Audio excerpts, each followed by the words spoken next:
and gentlemen, thank you for joining us today for another episode of our PLA. We should be in episode 139. Thank you for your continued support. We've got two questions today. We will dive into the first one with Bruno, and maybe Nick will chip in, and then we'll just from there we'll then go into the second one. The first question is for Bruno, and it deals with an installment sale agreements. Basically, the long and the short of it, this is with regards to estate agents, and an estate agent has a question for Bruno, who just, by the way, did a training and just discussed various topics related to property law in the industry.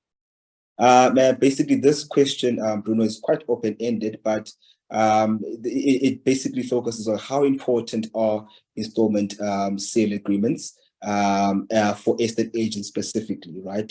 Are they actually expected to know the ins and the outs of it and to be able to practice that type of transaction? And what are some of the benefits that they can actually draw from knowing such a transaction? So maybe just touch briefly on that for us, please. Sure.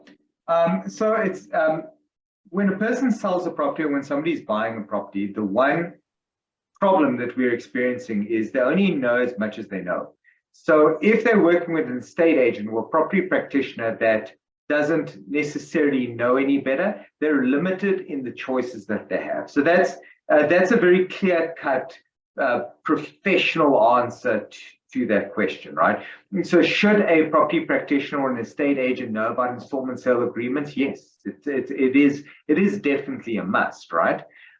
It's to provide your clients with the best service. Now, let's step away from that kind of high horse and let's have a conversation about what's practical.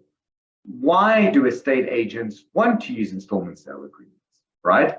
Yes, it's the best for their clients. They need to understand that it's the best for their clients, but the reality behind it now from a entrepreneurial or a business or commercial perspective, the reality behind it is if you go into a war or a battle or whatever, and you've only got one weapon on you and you lose that weapon, you're done, right? So you get this sole mandate, you're selling this property, time's up, you haven't sold it, you're done, you're out, you're benched, new person comes in and they try their own new tricks to try and get this property sold.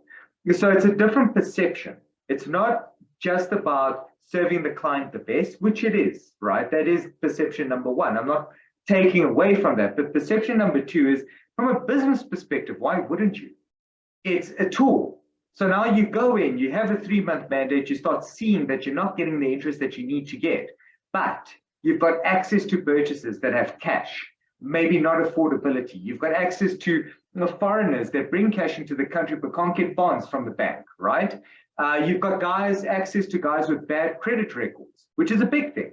But they've got money, they've got access to money. Maybe they're doing better today, but they weren't doing well yesterday, as an example. And they can buy these properties in cash, and the only thing holding them back is that the bank will not give them money. So the question an agent needs to ask themselves is this a good purchaser, notwithstanding the bank's perception of this purchaser? Because if they can tick that box and say, yes, it's a good purchaser, wow, this guy is willing to give 500,000 or 200,000 or 100,000 ahead of time to this buyer, but simply needs another year to clear their record or needs another year to raise X amount of money. That, to me, is a tool that an estate agent should have. And when I have this conversation with agents, I even go further, and it's like, don't stop at installment sale agreements.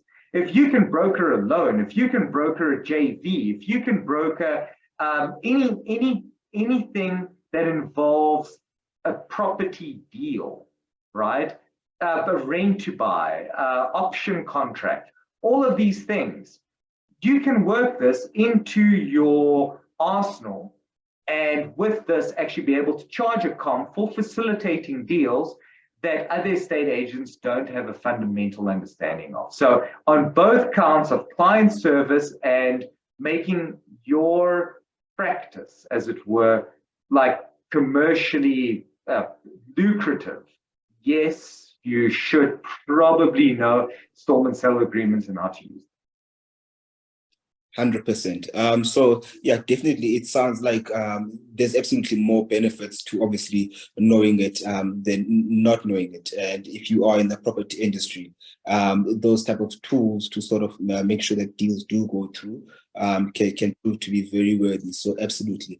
There are quite a number of videos, I believe, on the Property Law Alliance channel that people can look at for more information on exactly what is an installment sale agreement and the sort of requirements that are needed. And you can contact any of the attorneys at BSA Law or SSLR if you want that agreement drafted for you. 100%.